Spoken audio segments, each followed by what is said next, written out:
Having learned how to read the Bible rightly last week, we must now ask a question that governs every doctrine and every aspect of life. Why do we exist? What is the ultimate purpose of man? Scripture gives a clear and unchanging answer. The chief end of man is the glory of God. Christianity is not centered on human fulfillment, but on divine glory. Thus the first thing we should understand is God created all things for His glory. Nothing exists by accident. Nothing exists for its own sake. The Apostle Paul declares in Romans 11:36, "For from Him and through Him and to Him are all things. To Him be glory forever." Creation begins with God and ends with God. All things exist for Him, including man.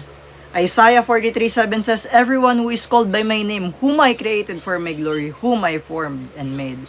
Man was created not as an end in himself, but as a creature meant to reflect and honor God. Thus the second thing we should know is the glory of God defines the purpose of man. When Scripture speaks of glory, it speaks of God's weight, worth, and excellence made known.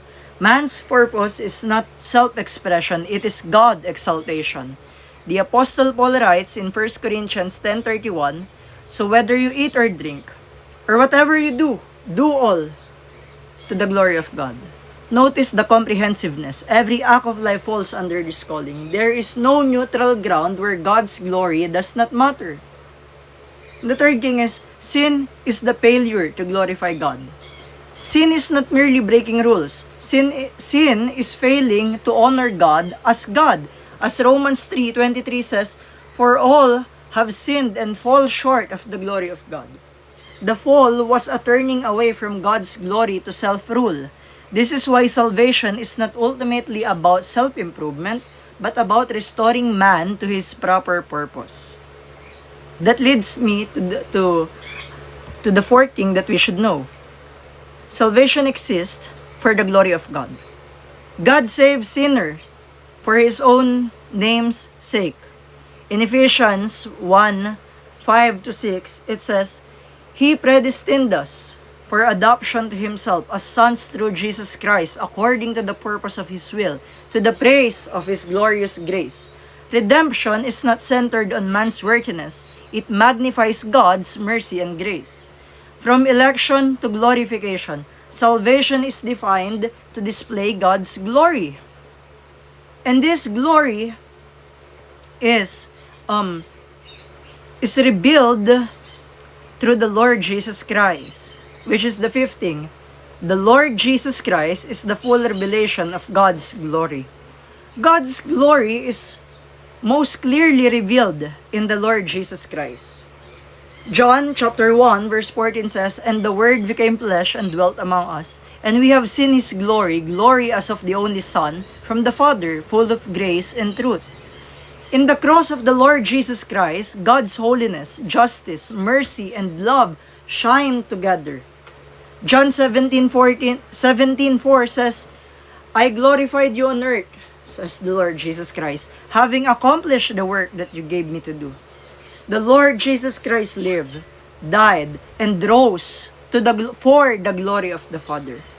And so the Christian life is a life of God-glorifying obedience, just as the Lord Jesus Christ lived His life. It is an example for us. To live as a Christian is to live for God's glory. This includes and shapes our worship, our ethics, our vocation, our suffering and joy. Matthew 5:16 says, "In the same way, let your light shine before others so that they may see your good works and give glory to your Father who is in heaven." Holiness is not self-righteousness. It is a visible testimony to the worth of God. Here comes the church. The church exists for the glory of God.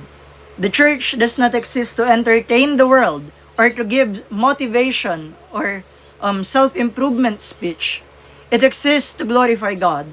In 1 Peter 2:9, it says, "But you are a chosen race, a royal priesthood, a holy nation, a people for His own possession, that you may proclaim the excellencies of Him who called you out of darkness into His marvelous light. The gathered people of God, the church, exist to display His glory to the world.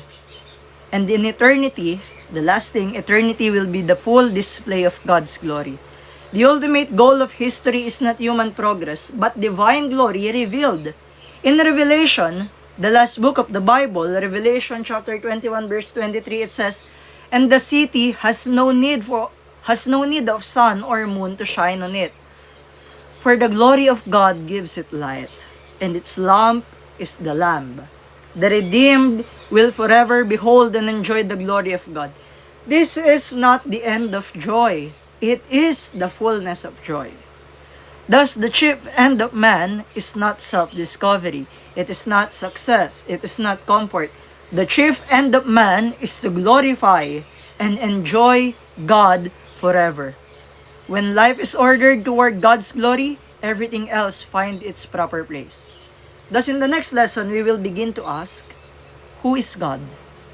May the Lord turn our hearts away from self and fix them upon His glory, now and forever. Amen.